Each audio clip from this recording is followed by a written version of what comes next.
Yo, what up, everybody? It's Rando here with some Dicey Companions.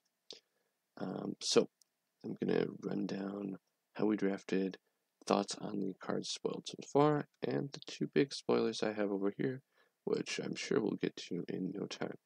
Alright, so let's start out with what did we draft? The Faltering Allegiance block. So that's Faltering Allegiances, Redemption, High Stakes.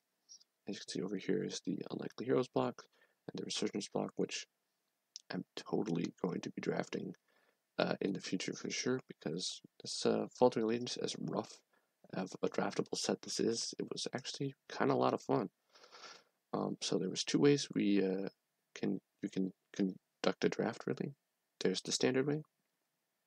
We have 32 non-die cards, 8 die cards, draft 16 of these, 4 of these, pass them around, 16 of these, 4 of these, pass them around.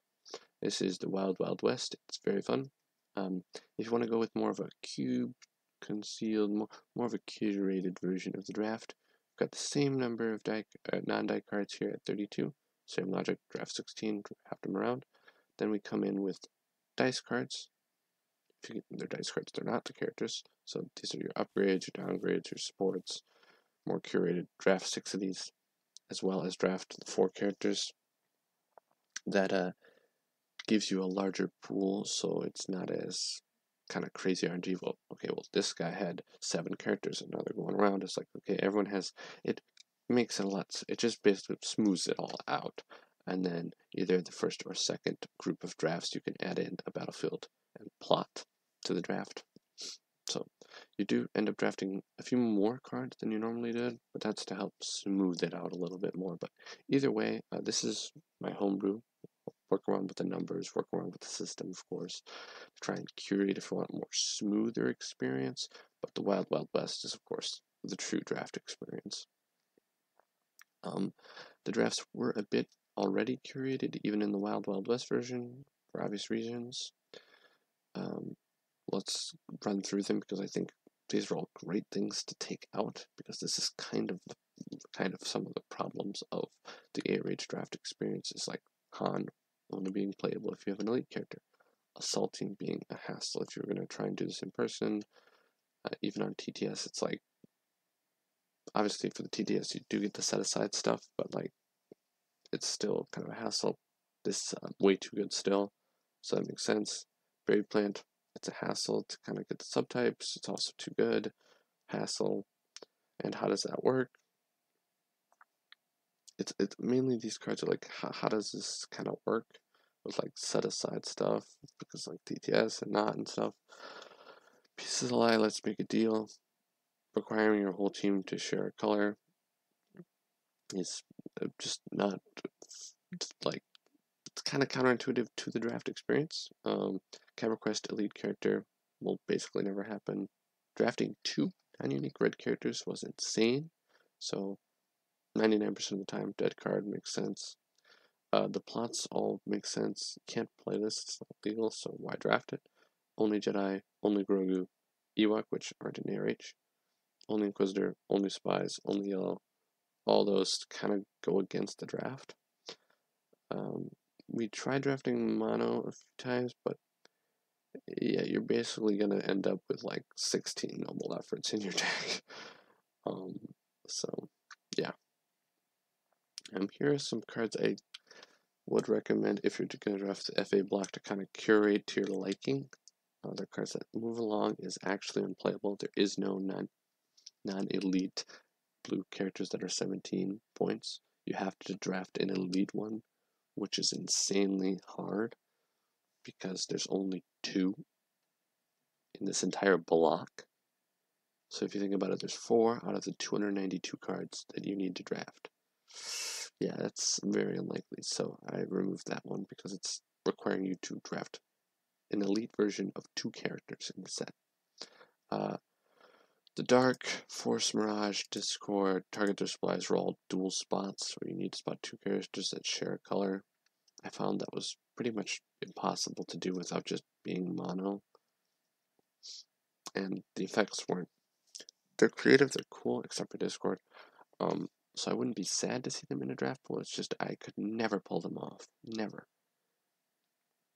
Which was sad, but it might be best to kind of curate this to how you want to play it. Change of plans, all yellow. Obviously can't do that. It might be over here, but Protect the Young is completely optional. I found I never was able to draft a Jedi and an Apprentice very consistently, so it's kind of a dead card. Just my same logic for this. Come to 8. It's over here. Doesn't have to be. You could slot that in, no trouble there. Same with the plots. Like I said, these are totally optional. These 3 right here. Total optional if you want to add them over here. It's depending on how you want to rule the back side of the plots. But the front side of the plots and everything. Watching your career might be too good, but yeah. Akbar kind of went against the draft style, so took that out. Xana, same thing. It was really hard to draft a Sith, and when you drafted another Sith, it was basically pointless. Same with the Wookiee, how to set aside work. And if so, doesn't that mean you have to get 2 Wookiees? You need a Wookiee and a set aside Wookiee. There's only 2 in the block. You're going to draft those 2. Highly unlikely here. And then the Jedi Apprentice, same kind of logic with Xana. It was just too hard to draft a Jedi with this Apprentice. And when you did, not very good. Now, this is curated for more of a 2-player draft, because that's kind of what I was doing, was 2 to 4-player drafts. So in a bigger draft, there's a higher chance for, you actually getting a Sith Wasana, you getting a Jedi and an Apprentice. So I could see that more. And obviously you'd have more chances to have more characters going around, so that the dual spots maybe are playable. So I'd curate it to your group. It's just that if you have a smaller group, a smaller card pool to draft with, it's probably best to get rid of the cards that are way harder to use, so you're drafting more of the usable cards. Even if they're like random detect cards, I'd have that as something I could maybe get a play off of, other than forcing me down a path just to play cards in my deck. Not great. I had out here some examples of like character pairings to kind of draft around with, so you can kind of see that the best way to do this is to draft. Don't try to do this really sealed. It still works, but you can get kind of screwed over, so you always want to try your best to draft with this if possible. But yeah, let's get into the spoilers now. Got 2 big ones. They are large. Alright. Jedi Patreons is a 1-cost downgrade intel. It reads, after attached character is activated, you may turn one of your character dice to any side. After attached character is defeated, you may draw a card. This is really good. It's actually a great example of why I pulled this guy over here. I activate Obi-Wan, and now if you activate this character, I've got 3 damage coming at you so fast. This card is very good, especially if any character has a 3, and then there is one character, I think, with a 4 Qui-Gon. Getting this out and threatening that if I just activate, I'm gonna flip into the side, and there's nothing you can do about it, is very strong, especially late game when you're activating the character. If they don't have removal for that character die on their turn, instead of activating, that autofocus is nasty. Nasty. It is super good.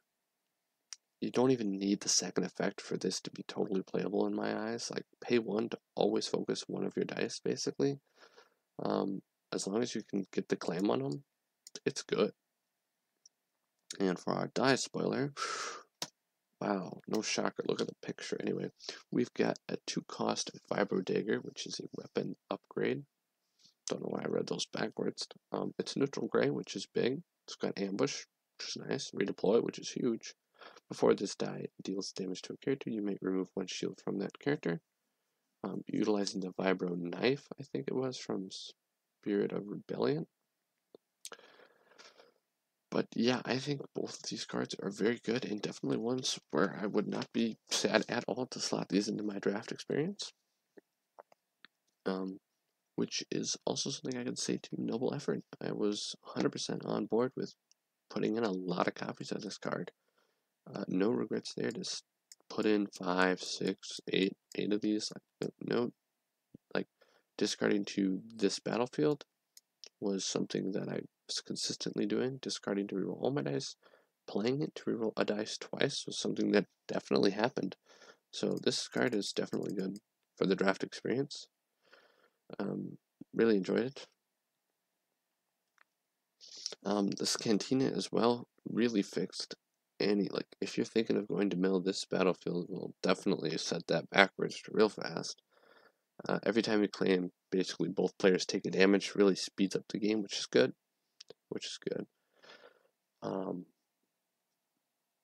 Didn't play with the mill battlefield once, but I like it.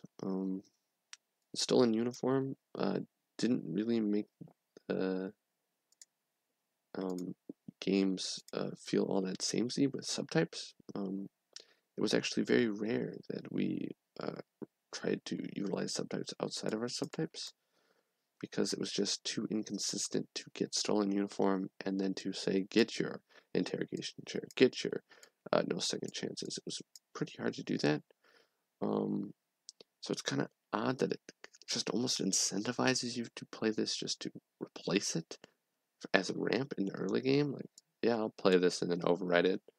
So it was kind of weird there, where it really incentivizes you to overwrite it rather than trying to utilize it as a subtype, because then you're lacking the ramp that the opponent just got for not trying to do that. So, the DJ, great for fixing charm and detect when you don't get it. Obviously, there's no charm in the FA block, but the detect was not unnoticed. I really enjoyed the fact that this could fix.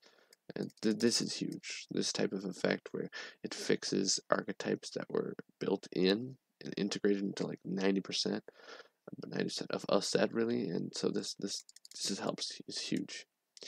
The only thing is, I understand they're utilizing parallel dice, but interaction with the reroll symbol would be nice for, say, the other sets. But otherwise, yeah, obviously there's a lot of the kit still yet to be spoiled, so it's kind of like hard to truly judge the kit. But for what it's got so far, I've rather enjoyed. Podameron increasing. None of these characters felt bad considering ARH. I didn't feel bad playing the characters. Now this is the FA block, which to me is lower on the power scale of ARH, except for a few exceptions, of course. But I never felt punished to have to play these cards. I was always like, you know what? Yeah, I'll play these. So, which is good. The plots weren't super played, but yeah, not bad at all.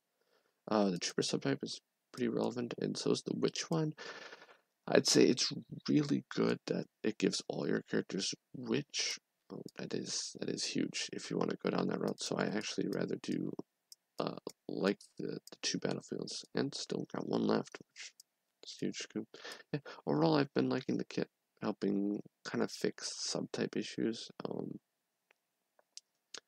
Yeah, my experience with draft has been great. I highly recommend you give it a go when it releases. Whether with a group or just trying it with a friend, it was actually a really good two-player experience. So if I can find a way to more curate a really good instead of like a two-player starter set, like a two-player draft set, 2, 4, 6-player draft set, that would be great. Especially I'm going to try it with the other blocks here and Resurgence itself. But yeah, I'd highly recommend trying it out when it arrives. Alright. So, don't forget to subscribe, or Jowl will steal your toaster.